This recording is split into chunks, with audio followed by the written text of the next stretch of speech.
satu rahasia dalam Al-Quran yang kalau Anda lakukan ini, maka rizki bukan hanya Allah berikan pada orang itu, tapi semua anggota keluarga dan kerabatnya akan diberikan bagiannya. Allah angkat derajatnya. Begitu derajat diangkat, angkat derajatnya, maka dia akan mendapatkan perlakuan istimewa lebih daripada hamba biasa. Hidupnya bahkan suami sudah nggak ada, single parent, sendirian, harta terbatas. Berpikir bagaimana caranya, ya Allah, dunianya nyaman, akhirat dapat banyak pahala. Maka rumus pertama ditempuh. Amalan pasca salat. Subnya tentang ragam rizki dalam Al-Quran. Ragam rizki dalam Al-Quran dan Sunnah. Ya. Saya akan lebih lambat untuk menguraikan supaya mudah untuk dipahami. Hati-hati, pembahasan ini akan melahirkan rahasia besar yang tidak banyak orang mengetahuinya. Orang dulu sudah praktekkan dan berhasil, dan kita berharap mudah-mudahan Allah turunkan kepada kita juga, ya. Perhatikan sini. Hadis riwayat Ibnu Majah, nomor hadis 925, yang telah kita bahas di pertemuan lalu, bahwa ada doa yang sering dibacakan oleh Nabi Sallallahu Alaihi Wasallam setiap selesai menunaikan salat. Doanya sangat singkat. Allahumma inni as'aluka ilman nafi'a wa rizqan thayyiba wa amalan taqabbala. Ya Allah, hamba mohon kepadamu, anugerahkan hamba ilmu yang bermanfaat, rizki yang terbaik, dan mohon terima amalan hamba ini. Kemudian ada rumus dalam Al-Quran, setiap doa kalau sudah dipanjatkan, maka mesti diikhtiarkan. Karena doa itu bersanding dengan ikhtiar. Mustahil Allah sekadar mengabulkan kalau tidak ada ikhtiar. Misal, saya telah contohkan Quran surah ketiga Ali Imran ayat 35 sampai 37. Ibunda Maryam Hannah bermohon kepada Allah sejak mengandung. Ya Allah, mohon jadikan anak ini anak yang soleh, terjaga dari maksiat, dekat denganmu. Apakah cukup dengan berdoa? Tidak. Awas, hati-hati. Ketika kemudian dilahirkan setelah berdoa itu, kemudian bertahap lahir, maka apa yang dikerjakan? Beliau ikhtiarkan doanya dengan ikhtiar yang luar biasa. Supaya anaknya soleh, dicari pengasuh yang soleh. Nabi Zakaria. Makanya saya sering katakan, kalau Anda pengen anaknya baik, maka cari guru-guru yang baik. Anak ingin pintar, cari guru yang pintar. Anak ingin pintar dan baik, maka cari guru yang pintar dan baik. Sekolahkan di tempat-tempat yang baik. Yang kedua, ibu bapaknya bikinkan mihrab, tempat untuk belajar khusus dan tidak terganggu dari perbuatan yang kotor. Ini rumus pada kita.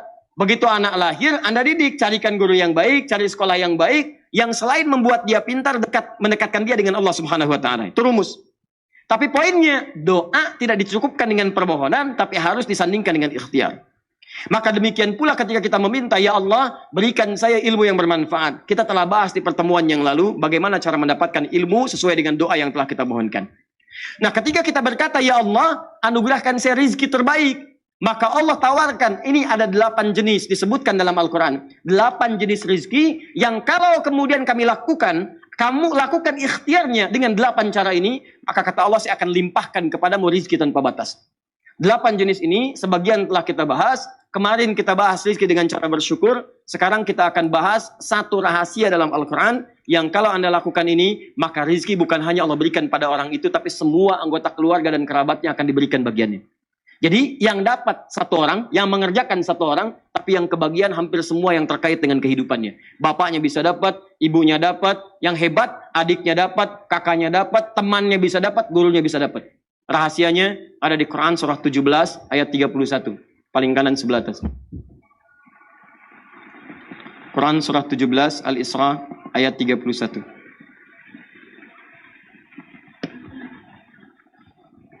Saya turunkan ini. Ikhtiarnya Quran surah, saya agak cepat ya, mohon maaf.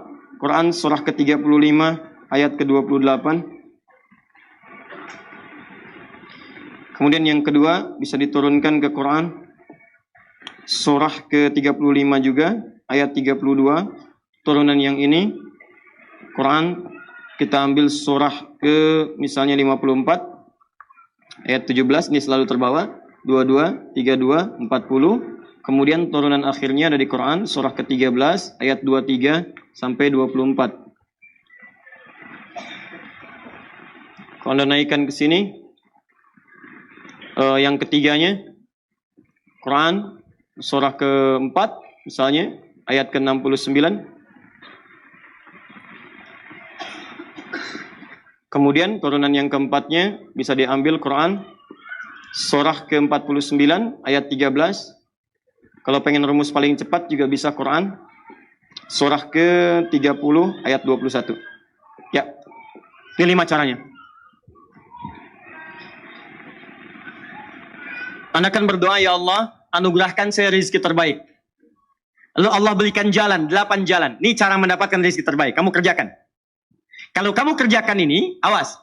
Kata Allah, saya buka 8 jenis. Kalau kamu kerjakan ini, bukan cuma kamu yang dapat. Orang-orang di sekitar kamu pun akan mendapatkan bagiannya.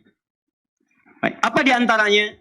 Ya, nomor selanjutnya, sebelumnya telah kita bahas bagian-bagian yang lain. Sekarang kita masuk pada yang lainnya. Quran surah 17 ayat 31. Perhatikan kalimatnya. Wala taqtulu auladakum khasyata imlaq. Ada ayatnya? Nahnu narzuquhum wa iyyakum. Inna qatlahum kana khita'an kabira. Ada ayatnya?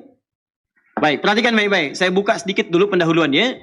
Dulu zaman-zaman jahiliyah, bahkan bukan hanya di lingkaran Arab, sampai ke Eropa, sampai dengan lingkup sebagian besar dunia. Itu kalau ada orang tua kemudian melahirkan anaknya dan merasa bahwa ekonominya terhimpit, tidak terlampau kuat, hartanya merasa belum cukup untuk bisa menghidupi anaknya, maka tidak ada pilihan di benak mereka kecuali untuk menghabisi anak keturunannya. Bunuh. Ada yang dikubur, ada yang sengaja dibekap, intinya dihabisi, selesai. Ya. Jadi dia merasa, wah ini susah nih, saya aja hidup susah, bagaimana dengan anak ini? Ya, tapi anehnya kok pengen punya anak gitu kan? Baik, jadi sudah dia mendapatkan keturunan itu kemudian dibunuh. Karena khawatir dia tidak akan mendapatkan jaminan rezeki yang baik di masa depan. Maka Allah tawarkan satu hal yang sangat luar biasa, dibuat dalam bentuk pernyataan yang sangat tegas, tapi isinya sangat mendalam. Perhatikan baik-baik. Kata Allah, lihat kalimatnya, wala taqtulu auladakum. Hai Muhammad sallallahu alaihi wasallam, sampaikan pada umatmu, sikap umatmu, sikap umat Islam, sifat hamba-hambaku yang beriman harus beda dengan mereka yang belum beriman. Mereka yang tidak beriman tidak yakin dengan qadar dan qadar. Mereka yang belum beriman tidak tahu dengan caranya rezeki didapatkan. Mereka yang belum beriman tidak tahu caranya bagaimana cepat mendapatkan rezeki. Kamu yang sudah beriman mesti beda dengan mereka. Perlakukan anak-anak dengan baik, sayangi mereka dengan baik, rawat dengan baik. Jangan khawatir masalah rezekinya. Kata Allah, ketika saya anugerahkan keturunan bagi setiap hamba-hambamu yang beriman, lihat baik-baik kalimatnya. Ketika saya berikan satu nikmat pada hamba-hambaku yang beriman, mendapatkan keturunan, maka saya sudah jamin rezekinya dari setiap yang dilahirkan itu. Saya jamin rezekinya. Perhatikan baik-baik. Kalau ada yang melahirkan dalam suasana bahkan ekonominya terasa kurang dan sebagainya, jangan khawatir, kata Allah, setiap makhluk gak mungkin hidup kecuali punya rezeki. Jangankan manusia, hewan ada, yang melata ada. Pertemuan lalu saya gambarkan bagaimana cicak dengan nyamuk. Cicak dapat rezeki, rezekinya nyamuk. Nyamuknya terbang, cicaknya tidak. Kan Allah hanya perintahkan kamu merayap walaupun di dinding, walaupun cuma diam-diam. Nyamuknya datang, bukan kamu yang mendatangi nyamuk. Silahkan cek. Cicak diam-diam datang seekor. Perintah Allah, kamu merayap, dia merayap, datang seekor nyamuk. Bukan cicak yang mendatangi nyamuk, nyamuknya diperintahkan oleh Allah datang ke cicak. Coba bayangkan, datang seekor nyamuk, setelah itu, silakan. Ayo tangkap. Ya. Apalagi manusia. Tapi yang paling menarik, bagi orang beriman Allah yakinkan. Perhatikan kalimatnya. Nahdu narzuquhum wa iyyakum. Kata Allah, saya buka satu rahasia. Saya berikan kesempatan, saya bahkan bukan sekedar memberikan rezeki kepada anak yang dilahirkan itu. Tapi saya akan berikan rezeki kepada mereka yang kamu pun akan mendapat bagian dari rezeki itu. Jadi ketika Allah berikan rezeki kepada anak-anak yang dilahirkan itu, yang hebat bapaknya kebagian dari situ. Ibunya dapat, kakaknya dapat, adiknya dapat, tetangganya dapat, gurunya dapat. Pertanyaannya, apa rezeki yang dimaksudkan sampai anaknya dapat, keluarga dan kerabatnya bisa ikut menikmatinya. Maka dirincilah kemudian di ayat-ayat yang lain. Ada rezeki yang Allah turunkan pada anak, orang tua dan kerabat bisa ikut mendapatinya. Pertanyaannya, bagaimana menyiapkan seorang anak atau dua orang anak atau semua anak yang Allah titipkan kepada kita, sehingga dia mendapatkan rizki yang dimaksudkan. Begitu dia dapat, orang tua dan kerabatnya ikut bisa menikmatinya. Dan hartanya halal dibenarkan oleh Allah Subhanahu wa Ta'ala. Maka sekarang, jika Anda punya titipan dari Allah, ada anak-anak, ada cucu dan sebagainya, pertanyaannya bagaimana menyiapkan anak yang seperti ini? Maka pilihannya, rinci ke ayat-ayat yang lainnya. 1. Quran, surah ke-35, ayat ke-28. Kalau Anda ingin mudah mendapatkan rizki, di antaranya bisa Allah turunkan lewat keturunan. Dia dapat, Anda mendapatkan bagiannya. Apa di antara cirinya? Yuk, Quran surah 35 ayat 28, paling kanan sebelah bawah. Saya langsung ke tengahnya, ke tengah ayatnya. Innama yakhshallaha min ibadihil ulama. Sungguh, di antara yang punya sifat khasyah. Khasyah itu maksudnya kedekatan yang sangat dengan Allah, sehingga saking sangat dekatnya takut kalau dinilai salah oleh Allah. Ya, awas. Khasyah itu kedekatan yang sangat dengan Allah, sehingga saking sangat dekatnya takut kalau dinilai salah oleh Allah. Jadi kalau bicara hati-hati, takut yang keluar di lisannya itu keliru, takut salah. Kalau bicara itu ditimbang-timbang dulu. Ini kafirnya diganti nggak kata-katanya ini, ganti nggak gitu kan? Timbang-timbang dulu. Ah takutlah kalau saya ganti nanti jadi masalah gitu kan? Allah nggak suka dengan saya. Ya, timbang-timbang, ingat-ingat. Mustahil mengeluarkan fatwa yang kemudian bertentangan dengan hukum Allah. Jangankan itu, mau bicara saja, timbang-timbang dulu, takut kalau Allah nggak ridho, dilihat dulu gitu. Nah, itu namanya khasyah. Mau sholat, takut terlambat. Jadi jangankan azan, sebelum azan dah siap-siap, khasyah. Sehari baca Quran, dilihat, dipahami isinya. Lihat, takut. Kalau punya harta, takut Allah nggak ridho. Makanya dirinci, bagaimana saja mengeluarkan harta yang disukai oleh Allah. Misal, kalau infak, bagaimana infaknya? Untuk keluarga seperti apa? Terus dirinci. Itu khasyah namanya. Nah, puncak khasyah itu akan didapatkan oleh satu golongan di luar para nabi dan rasul, namanya ulama. Kata Allah, innama yakhshallaha min ibadihil ulama. Sungguh yang punya sifat khasyah yang mendalam kepada Allah adalah kalangan ulama. Jadi kalau Anda pengen lihat ulama yang betul, bukan cuma pintar. Kalau yang hafal Quran dengan ayatnya, nomornya, halaman, pojok kanan atas, kiri bawah, agak ke tengah sedikit, banyak yang begitu. Banyak. Tapi apakah yang demikian dia punya kedekatan dengan Allah? Belum tentu. Demi Allah saya katakan belum tentu. Jangan fanatis, jangan banyak terpukul. Lihat bagaimana kedekatannya dengan Allah. Punya sifat khasyah atau tidak. Bagaimana ketakutannya, bagaimana ibadahnya. Jadi kalau Anda ingin mencari ulama yang betul, coba lihat bagaimana kedekatan dia dengan Allah Subhanahu wa Ta'ala. Di poinnya, ulama. Bagaimana menjadi ulama ini? Kemudian diturunkan di Quran surah ke-58 ayat ke-11. Diturunkan di Quran surah ke-9 ayat 122. Dirinci di hadis riwayatnya Ibnu Majah nomor hadis 233. Rawinya adalah sahabat bernama Abu Darda. Inilah dia keutamaannya. Kemudian dicontohkan lewat seorang sahabat Nabi namanya Abbas. Dicontohkan oleh sahabat Nabi namanya Umar. Dicontohkan oleh sahabat Nabi namanya Amr. Dicontohkan oleh seorang perempuan sahabat Nabi single parent namanya Malikah. Punya suami namanya Malik. Punya anak namanya Anas. Malikah punya anak namanya Malik. Anas, maaf. Anas. Abbas, Umar, Amr punya anak namanya Abdullah. Lihat baik-baik. Di Quran surah 35 ayat 28 disebutkan, ulama itu kalangan yang sangat dekat dengan Allah. Dekat Allah. Sekarang lihat rumusnya nih, pelan-pelan. Bukankah orang yang dekat dengan direktur mudah mendapatkan kenikmatan di kantornya? Bukankah orang yang dekat dengan pejabat mudah mendapatkan akses jabatannya? Betul? Bukankah orang yang dekat dengan ustadz mudah mendapatkan akses ke ustadz? Bukankah orang yang dekat dengan majlis ta'lim mudah mendapatkan akses di majlis ta'lim? Sekarang kalau orang dekat dengan Allah, apa yang tidak mudah bagi Allah? Siapa pemilik ilmu? Siapa pemilik rezeki? Siapa pemilik kemudahan? Maka secara logika sederhana, orang-orang yang paling dekat dengan Allah, maka tidak usah berpikir tentang rezeki, karena sebelum dia pikirkan, Allah sudah penuhi semua kebutuhannya. Maka tidak ada yang paling dekat kata Allah dari kalangan manusia selain Nabi dan Rasul dengan Allah Subhanahu wa Ta'ala kecuali kalangan para ulama. Makanya di hadis Ibnu Majah nomor hadis 233 disampaikan oleh sahabat Abu Darda dari Nabi SAW, para ulama itu disebut pewaris para nabi. Perhatikan kalimatnya, wa innal ulama'a warathatul anbiya. Wa innal anbiya'a lam yurithu dirhaman wala dinaran, walakinnahum warathul ilma fahadhuhu bihadhin wafir. Sungguh para ulama itu pewaris para nabi. Para nabi itu tidak mewariskan dinar dan dirham, tapi mewariskan ilmu. Makanya kalau Anda pengen, kata Nabi, perhatikan kalimatnya, ambillah ilmu warisan Nabi itu. Nih saya tanya ya, antum ya. Antum dapat warisan dari orang tua. Orang tua antum nih, bukan Nabi, bukan Rasul. Mewariskan harta 1 miliar. Mau diambil gak? Ambil. Sekarang Nabi antum ngasih warisan. Mau diambil gak? Ambil. Manusia biasa ngasih warisan diperebutkan. Masa warisan Nabi gak direbutin? Kalau orang akalnya sehat, kalau orang pintar, perhatikan baik-baik. Orang pintar itu pasti akan memilih yang paling prioritas. Ini orang biasa ngasih warisan, direbutin. Kenapa Nabi yang super, Nabi yang istimewa ngasih warisan, nggak pada direbutin? Ini ada warisan Nabi, namanya ilmu. Orang yang dapat ilmu disebut dengan alim, jamaknya ulama. Kata Nabi, ulama itu pewaris saya. Saya nggak wariskan uang, saya nggak wariskan harta, dinar dan dirham. Saya wariskan ilmu, ambil itu.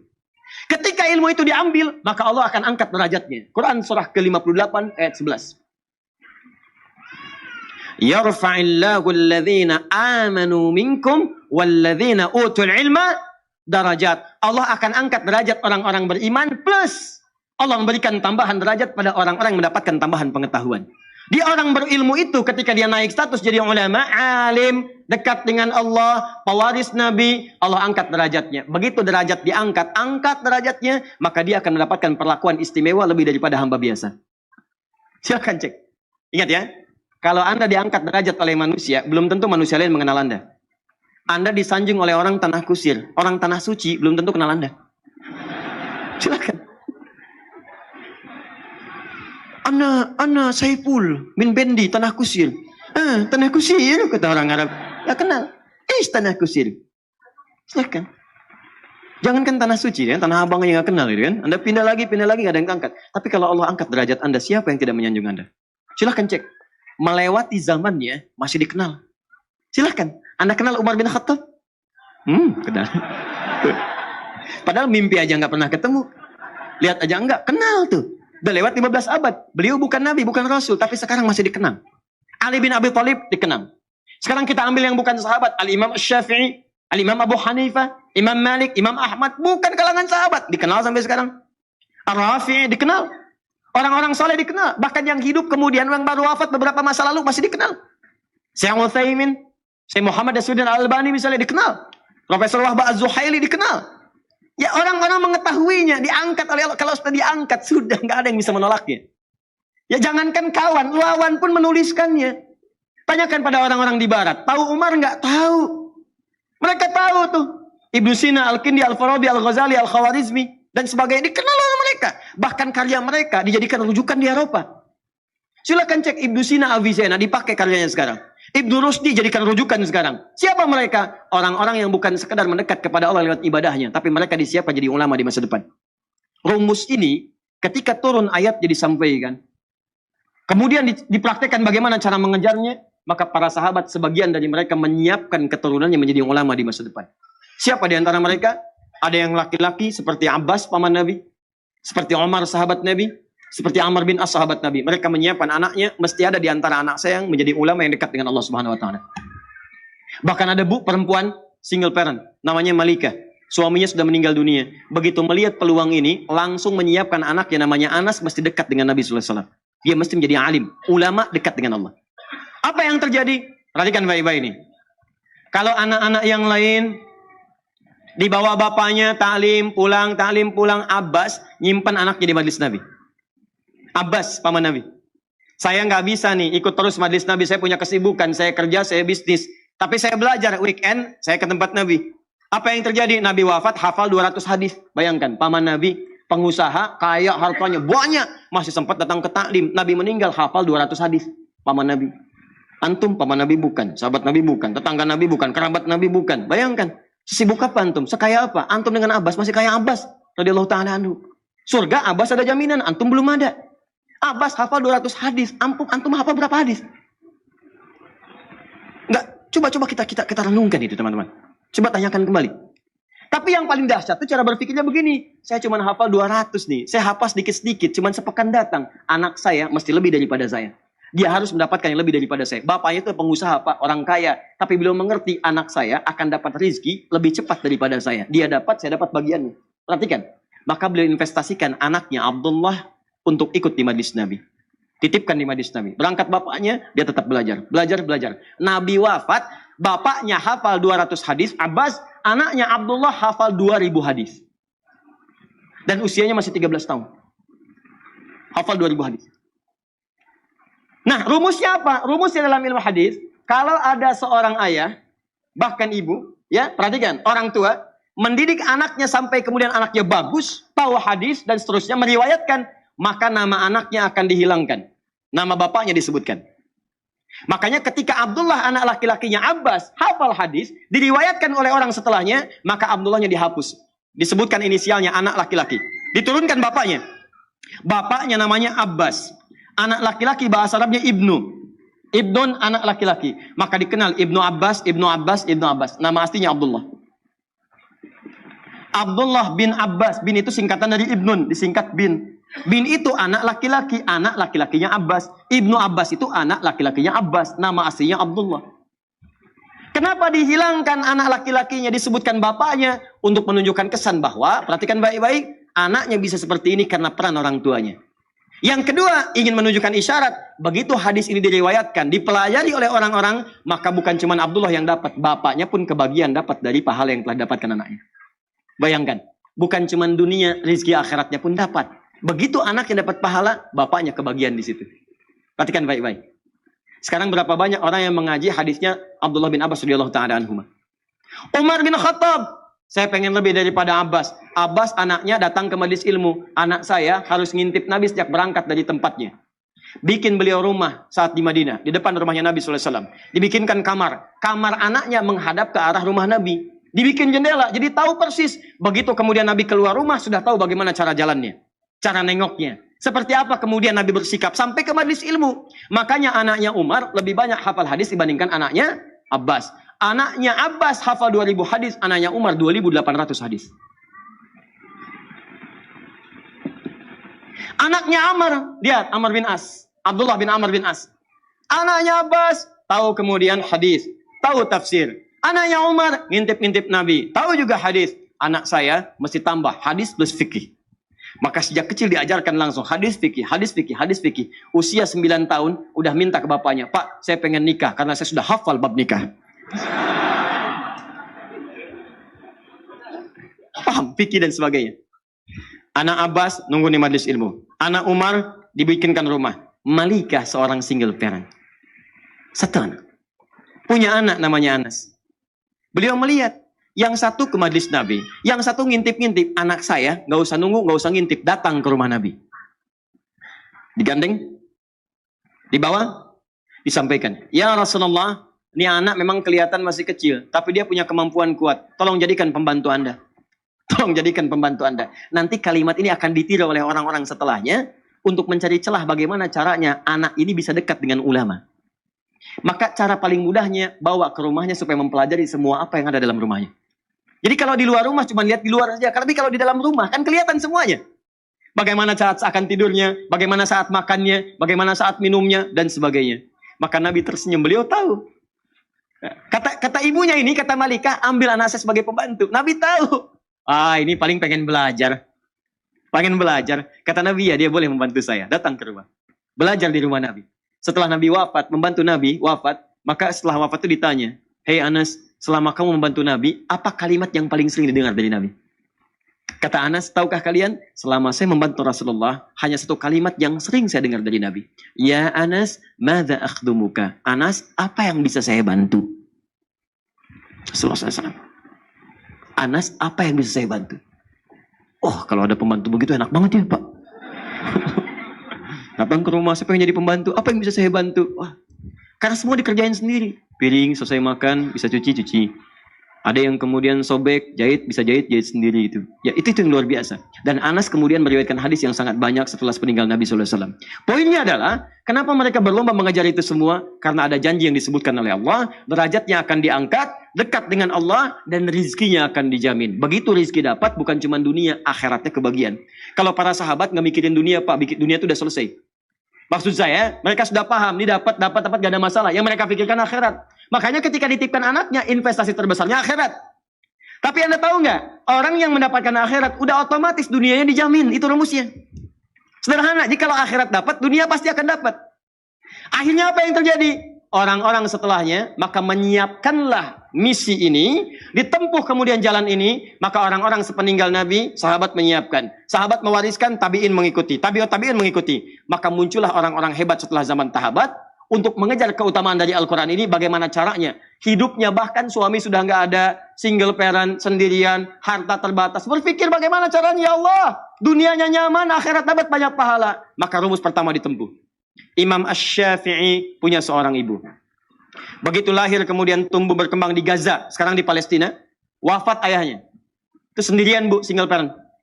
Berjuang bagaimana cara mendapatkan ketenangan dalam rumahnya, plus mendapatkan pahala akhiratnya. Maka diputuskan anak saya mesti menjadi ulama. Jadi ulama. Maka dididik oleh beliau. Nih rumus cepatnya, perhatikan baik-baik. Dicari orang-orang yang hebat di masanya. Siapa ulama yang bisa mendidiknya? Dititipkan di situ. Begitu kemudian mau belajar, gendong. Sampai mendengar puncak ilmunya ada di Mekah pada saat itu. Maka berangkat beliau membawa anaknya ke Mekah. Jalan sampai dengan ke Mekah. Dititipkan di kalangan para ulama. Setelah tumbuh remaja, Imam Syafi'i diutus. Syafi'i, saya mendengar imam paling bagus sekarang perkembangan ilmu ada di Irak. Kamu berangkat ke Irak. Semua dilakukan untuk bisa menjadikan anaknya menjadi seorang alim. Apa yang terjadi? Ibunya berusaha, jadi ulama. Begitu kemudian tumbuh berkembang, jadi remaja, hafalannya kuat, siap menjadi seorang alim. Kata ibunya berangkat ke Irak, di sana sedang muncul perkembangan ilmu. Begitu berangkat ke Irak, teman-teman, apa yang terjadi? Setahun, 2 tahun, datang rombongan ulama Irak, berhaji ke Mekah. Ulama-ulama Irak datang ke Mekah berhaji. Begitu berhaji, yang disebut semua Syafi'i. Qala Muhammad bin Idris Syafi'i. Nyampe itu suara ke telinga ibunya saat di Mekah. Begitu mendengar, segera disusul. Itu siapa Syafi'i katanya? Siapa Syafi'i? Kata ulama-ulama Irak ini, dia adalah seorang anak muda yang luar biasa. Dia asalnya dari Mekah sini. Bahkan ibunya ada di Mekah katanya. Ibunya ada di Mekah. Saya dari Mekah sini. Sekarang sedang di Irak. Dia menjadi panutan ulama nomor 1 di Irak. Asy-Syafi'i. Kata ibunya, tahukah engkau Syafi'i itu anak saya? Tahukah engkau Asy-Syafi'i anak saya? Begitu tahu Syafi'i anaknya, Masya Allah anak ibu. Langsung ibunya dihormati. Langsung dimuliakan. Macam-macam. Perhatikan, Syafi'i yang berhasil, ibunya, tolong kalau kamu kembali ke Irak, sampaikan pada Asy-Syafi'i, dia telah saya izinkan kembali ke sini. Padahal waktu berangkat ke Irak, tadi sebelum saya sebutkan, padahal waktu berangkat, kata ibunya, Syafi'i, kamu belajar ilmu ke Irak, gak usah pulang ke sini, gak usah pulang. Kamu belajar ilmu ke Irak, gak usah pulang. Saking pengennya anak jadi ulama, gak usah pulang, kata ibunya. Kesana aja. Begitu sudah mendengar Syafi'i jadi ulama, kata ibunya kepada ulama Irak, katakan pada Syafi'i, dia boleh pulang sekarang. Pada kalimat awalnya, nggak usah pulang. Bahkan ada riwayat mengatakan, nanti aja ketemunya di surga di akhirat. Berangkat aja, nanti ketemu di surga di akhirat. Begitu mendengar anaknya sudah jadi ulama, silahkan pulang. Begitu disampaikan kepada Asy-Syafi'i di Irak, senangnya luar biasa. Kata Asy-Syafi'i, saya akan pulang. Begitu tahu akan pulang, mendengar guru besar akan pulang, semua orang-orang Irak itu menyiapkan bekal untuk Syafi'i. Ada yang ngasih unta, ngasih makanan, ngasih ini bekal, sampai terkumpul 100 ekor unta. Plus dengan isinya. Bayangkan, Asy-Syafi'i nggak pernah tercatat. Asy-Syafi'i pernah kerja di perusahaan A. Asy-Syafi'i pernah berdagang. Asy-Syafi'i pernah bisnis. Disiapkan jadi ulama, begitu mau pulang ke Mekah, semua perangkatnya disiapkan langsung. Allah turunkan. Semua orang ngasih. Berangkat. Kitabnya kemudian dibawa di tangannya, naik beliau ke untanya, 100 ekor unta ngikutin plus dengan murid-muridnya. Begitu sampai di gerbang Mekah belum sampai ke Mekah, kan ada batas haram ya? Ada batas haram. Begitu sampai di batas itu, beliau mengutus santrinya, tolong berikan kabar kepada ibu, saya sudah dekat, saya akan datang. Ini sunnah ya, ingat ini sunnah. Sunnah kalau Anda ingin berkunjung pada siapapun, kabari dulu. Kabari supaya dia siap-siap, jangan bikin kejutan. Justru kejutan itu dalam Islam nggak diperkenankan. Nggak pakai iya. Supaya orang itu nggak repot, tiba-tiba Anda datang, dia kan merasa nggak enak gitu. Ya. Jadi kalau bisa tuh sampaikan, agak dekat-dekat nggak apa-apa, saya di jalan nih mau berkunjung, itu sunnah. Sunnah sampaikan, supaya dia bisa siap-siap. Begitu diutus santrinya datang kepada ibunya, diketok, disampaikan, siapa kamu? Saya muridnya Syafi'i. Beliau sudah di perbatasan akan datang ke sini, menemui ibu. Asy-Syafi'i bawa apa? Masya Allah Bu, Syafi'i jadi orang hebat. Sekarang begitu datang, orang ngirim-ngirim unta. Ada 100 ekor unta dengan beliau. Lengkap dengan isinya. Saya suruh dia ke Irak untuk belajar, bukan cari unta. Bilang sama Syafi'i, gak usah datang ke sini, balik lagi ke Irak. Bilang sama Syafi'i, gak usah datang, balik lagi. Muridnya bengong. Hah? Balik lagi, ketika bertemu Imam Syafi'i disampaikan, Syekh, gimana tadi? Kata ibu, balik lagi ke Irak. Balik lagi. Kamu bilang apa sama ibu saya? Saya bilang, Syekh udah jadi saya besar, ulama besar, datang dengan 100 ekor unta. Kamu salah. Kenapa kamu bilang begitu? Maka diutus lagi yang lain, kamu datang ke ibu saya, kalau tanya, bilang, Syafi'i telah bawa kitab. Datang dari Irak, bawa kitab. Dan saya katakan, berikan semua unta ini, semua sedekahkan untuk orang Mekah yang membutuhkan. Berikan semuanya. Maka Syafi'i perintahkan 100 ekor unta itu dengan semua isi dibagikan ke orang-orang Mekah, disedekahkan. Tinggal satu kitab dengan beliau di tangannya. Katakan pada ibu saya, Syafi'i datang pulang dengan membawa kitab di tangannya. Nggak bawa unta lagi. Datang muridnya, begitu datang ke ibunya. Bu, kamu siapa? Santrinya Syafi'i. Saya kan tadi katakan, pulang ke Irak, gak usah ke sini. Bu, Syafi'i udah gak bawa unta, cuma bawa kitab di tangannya. Oh, kalau begitu silahkan pulang. Maka Syafi'i datang, membawa kitab di tangannya, jadi ulama besar, dan fatwanya ditunggu-tunggu. Maka sejak saat itu teman-teman sekalian, apa yang terjadi? Ibunya sejahtera, kehidupannya pun tenang, dunianya gak difikirkan, semuanya dijamin. Allah langsung yang jamin, sangat dekatnya dengan Allah. Mau makan, makanan sudah ada, semua ragamnya ada. Mau minum, jenis minuman sudah ada yang halal-halal. Mau berangkat, kendaraan sudah ada. Gak pesan, tiba-tiba kendaraan datang. Bayangkan, akhiratnya dapat, dunianya dapat, dan hidupnya pas butuh ada, pas datang. Mau haji, jalan akses dibuka semua. Yang datang ulama besar, akses dibuka semua. Mau berangkat, pengawalan ada, nyaman, gak usah repot, gak usah macem-macem. Alim ulama. Begitu melihat demikian suksesnya ditiru oleh ibu yang lain. Ibunya ini adalah ibu seorang nanti muridnya Asy-Syafi'i yang kelak jadi ulama besar juga. Lahir tahun 163 Hijrah. Ibunya ini juga single parent, punya seorang anak namanya Ahmad, punya bapak namanya Hambal, dikenal dengan Ahmad bin Hambal. Ahmad bin Hambal itu Imam Ahmad muridnya Imam Asy-Syafi'i yang kelak kemudian jadi ulama besar, hafal 1 juta hadis. Imam Ahmad sama. Itu jangan dikira ibunya itu kalau musim dingin malamnya, itu bu, masak air bu malam-malam. Single parent ibu bayangkan. Masak air, diangetin, anak diwuduin dulu. Begitu sudah wudu, digendong, diantar ke majelis ilmu. Ibunya nungguin di luar, selesai bawa lagi. Investasi itu begitu anaknya jadi, dewasa, senang semuanya. Bukan cuma anaknya, ibunya dapat, saudaranya dapat, kerabatnya dapat. Lihat sekarang. Perhatikan ketika seseorang menjadi alim ulama. Fokus, lihat baik-baik. Jangankan ulama lah, jadi ustadz aja. Begitu seorang jadi ustadz, lihat. Bukan cuma ustadznya yang ditunggu. Ibunya dicari tahu siapa ibunya. Siapa bapaknya. Setiap yang dekat dengannya jadi akses. Kakaknya, adiknya, kerabatnya, tetangganya. Setiap makanya nggak ingat, jadi ingat sekarang. Oh, saya pernah sekelas dengan dia di SD. Saya pernah sekelas dengan dia di SMP. Saya pernah tetangga dia. Saya pernah gini dia. Dan sebagainya. Padahal sebelum jadi ustadz belum tentu kenal. Semua itu bisa terbuka. Dan yang paling dahsyat teman-teman sekalian, begitu anak Anda masuk dalam kategori alim ulama, maka semua kebutuhan dunia akan dicukupkan oleh Allah. Ringan. Silahkan cek. Mau haji, orang nunggu 25 tahun. Ini dicari-cari. Pak, bisa nggak bimbing kami? Pak, bisa nggak travel gini? Boleh saya haji, tapi boleh nggak ibu saya ikut? Pak, jangankan ibu, bapak ikut boleh, kakak ibu boleh, anak boleh, silahkan.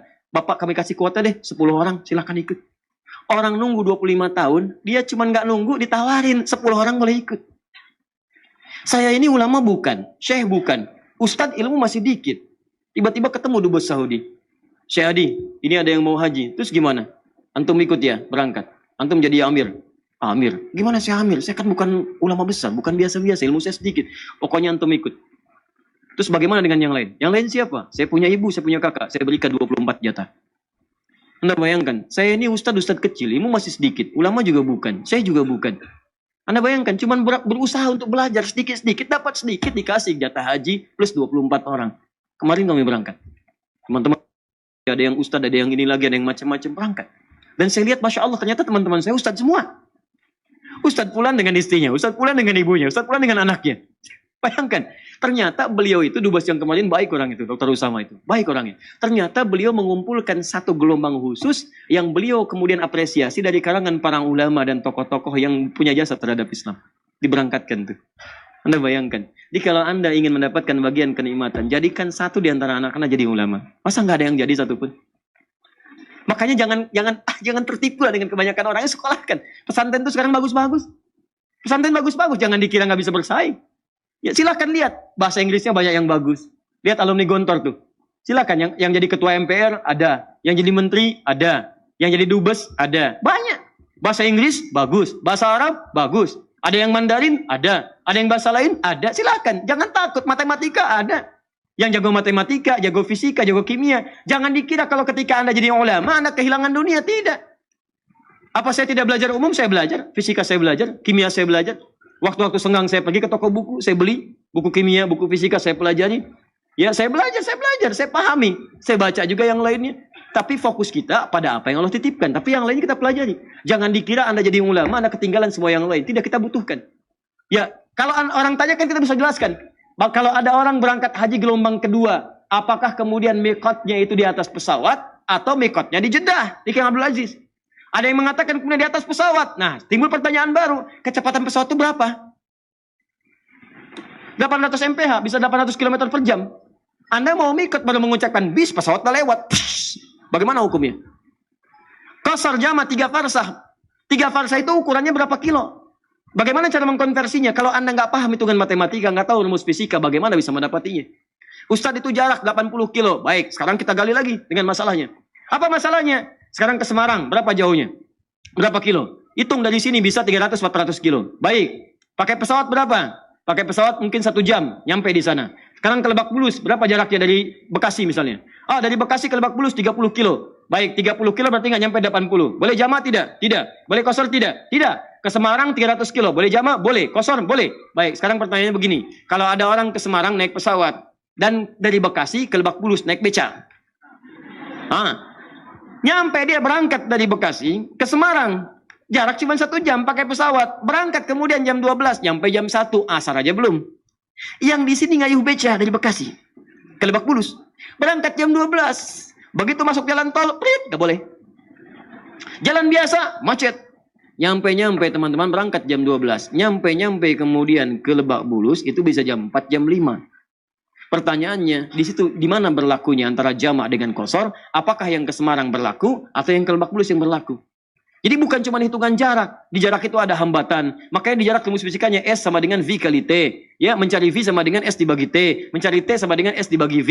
Tapi di jarak itu juga ada rumus hambatan, ada tantangan, ada tekanan. Ya, awas, hati-hati. Ada gayanya, ada gaya gesek, ada gaya gerak, ada hambatan, ada yang lainnya. Di gaya juga ada gaya lagi, ada rumus lagi. F1 sama dengan F2, F berbanding lurus dengan P. Ada semuanya. Ada rumusnya. Nih saya cek ya. Kalau ini ada lilin nih. Kasih api. Lilin kasih api. Kemudian ditutup dengan gelas. Maka api di lilin itu padam. Ini menunjukkan apa? Tidak ada oksigen. Bukan. Ini menunjukkan Anda nggak ada kerjaan. Kan bisa ditiup. Ngapain ditutup pakai gelas?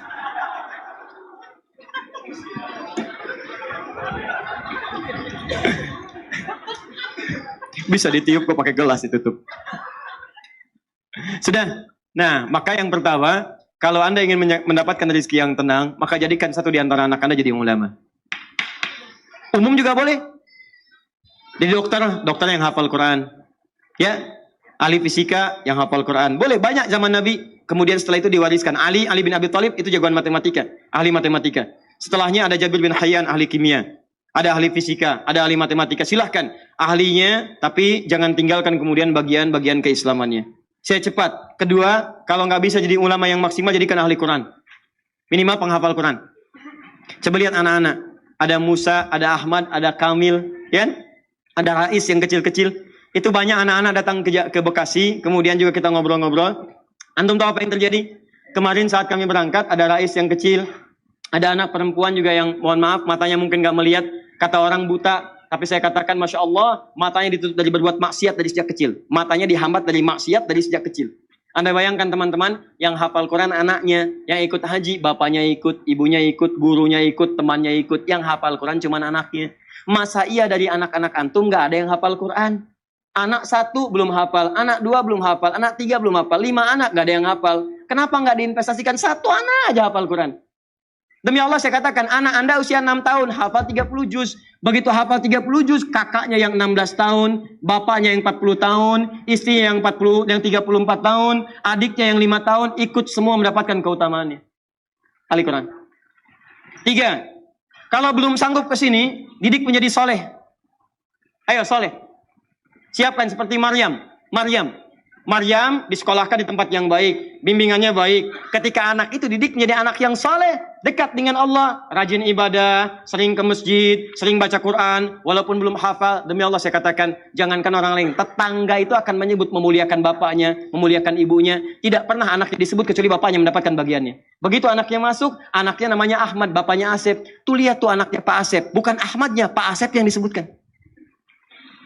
Dia punya anak, anaknya Kevin. Kevin kalau bisa seperti Ahmad ya, anaknya Pak Asep. Pak Asepnya masih ikut. Silahkan cek. Di semuanya akan dapat bagiannya. Dan mudah gitu. Begitu masuk, mudah. Ke sekolah, mudah. Dan sebagainya. Kalau belum mampu juga, dekatkan dengan orang soleh. Cari orang-orang baik.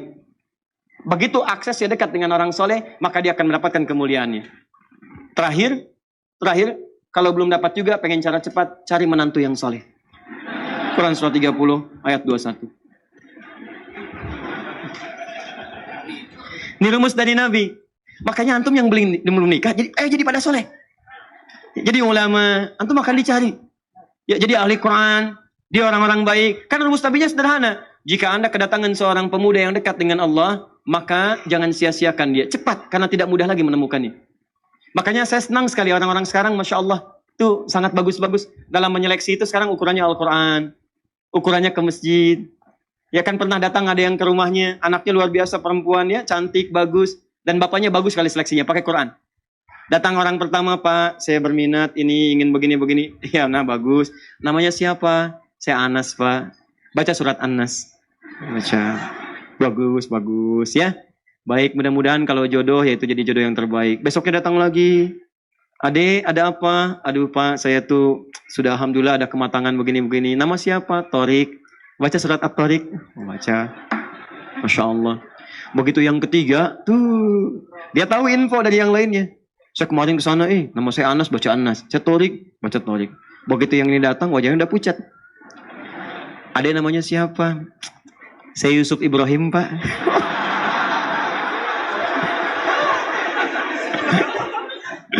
Aduh, udah harapan tipis tuh kan. Oh, kalau begitu baca. Oh sebentar Pak, sebelum disuruh baca. Tapi panggilan sehari-hari, kulhu.